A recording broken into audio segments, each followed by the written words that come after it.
क्या आप जानते हैं कि दुर्योधन का जन्म कैसे हुआ? और क्या आप जानते हैं कि दुर्योधन का असली नाम क्या था? महाभारत का एक ऐसा योद्धा जिसने जन्म के समय ही दुर्योधन को त्यागने की सलाह धृतराष्ट्र को दी थी।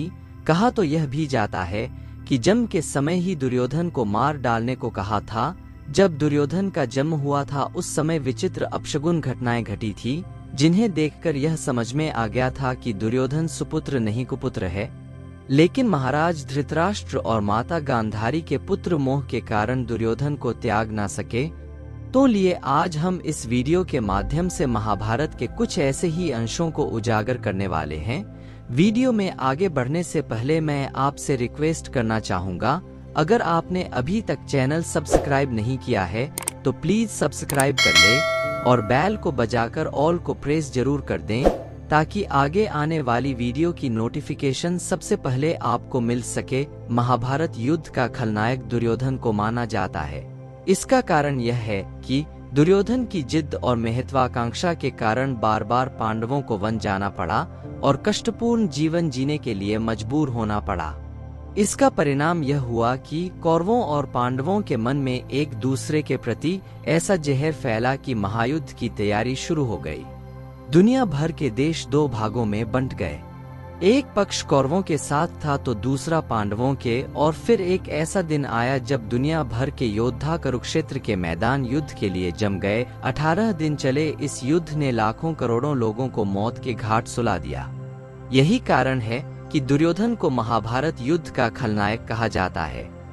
कुछ ऐसी कथाएं मिलती हैं जिससे पता लगता है कि दुर्योधन के जन्म के समय ही यह तय हो गया था कि यह कुल का नाश करने वाला खलनायक बनेगा।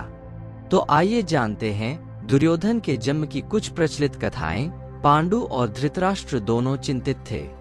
दोनों ही चाहते थे कि उनका पुत्र बड़ा हो ताकि वह हस्तिनापुर का उत्तराधिकारी बने। गांधारी भगवान शिव की भक्त थी। उन्हें 100 पुत्रों की माता होने का आशीर्वाद प्राप्त था। संयोग यह हुआ कि पांडु की पत्नी और कुंती और धृतराष्ट्र की पत्नी गांधारी दोनों गर्भवती हुई।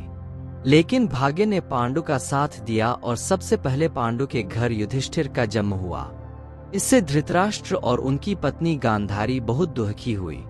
गांधारी को दुखी देखकर महर्षि व्यास ने कहा, तुम्हें शिव जी का आशीर्वाद प्राप्त है, इसलिए चिंतित नहीं हो, तुम 100 पुत्रों की माता बनोगी। समय बीतता रहा और कुंती ने दूसरी बार गर्भ धारण किया, लेकिन गांधारी के गर्भ से अभी तक बच्चे का जन्म नहीं हुआ। इससे दुखी होकर गांधारी ने अपनी दासी को पेट पर घूसे मरने को कहा। दासी ने महारानी की आज्ञा से पेट पर खूब प्रहार किया। इससे गांधारी के गर्भ से मांस का एक पिंड गिरा। अपने गर्भ से गिरे पिंड को देखकर गांधारी रोने लगी। उसी समय महर्षि वेदव्यास वहां पहुंचे। व्यास जी ने गांधारी को सांत्वना देते हुआ कहा कि तुम्हें रोने की जरूरत नहीं है, इन्हीं पिंडों से 100 पुत्रों का जन्म होगा। व्यास जी ने कहा कि इस पिंड को 100 टुकड़ों में काट दो और 100 घड़ों में घी भरकर उनमें बंद करके रख दो, इससे 100 पुत्रों का जन्म होगा। गांधारी ने उस समय एक पुत्री की इच्छा भी जताई, इसलिए पिंड को 101 टुकड़ों में काटा गया। 9 महीना बाद जब कुंती ने भीम को जन्म दिया, उसी समय एक घड़ा फूटा और उसमें से दुर्योधन का जन्म हुआ।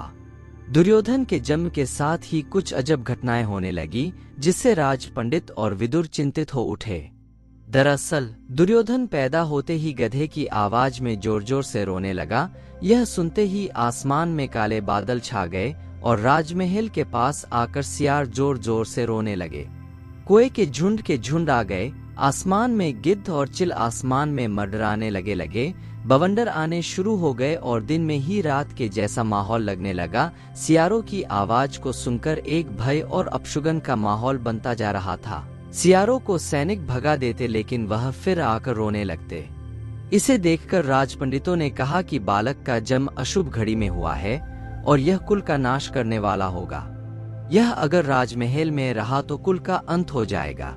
महामंत्री विदुर ने धृतराष्ट्र को सलाह दी कि इस बालक को अपने से दूर कर दें, लेकिन धृतराष्ट्र ने संतान मोह में ऐसा नहीं होने दिया और परिणाम यह हुआ कि दुर्योधन ने धीरे धीरे महायुद्ध को आमंत्रण दे दिया और वही हुआ जो भाग्य चाहता था। दुर्योधन कुल का नाश करने वाला बन गया और इस तरह कुरु वंश में कौरवों का नाश हो गया। अब आप कमेंट करके बताइए कि दुर्योधन द्वापर में कलयुग का अवतार था कि नहीं, और वीडियो अच्छी लगी हो तो एक लाइक जरूर कर दें। इस वीडियो में बस इतना ही। मेरी वीडियो अच्छी लगी हो तो लाइक, कमेंट, शेयर करें और सब्सक्राइब करना बिल्कुल भी ना भूलें। Thank you for watching my video. जय हिंद, वंदे मातरम।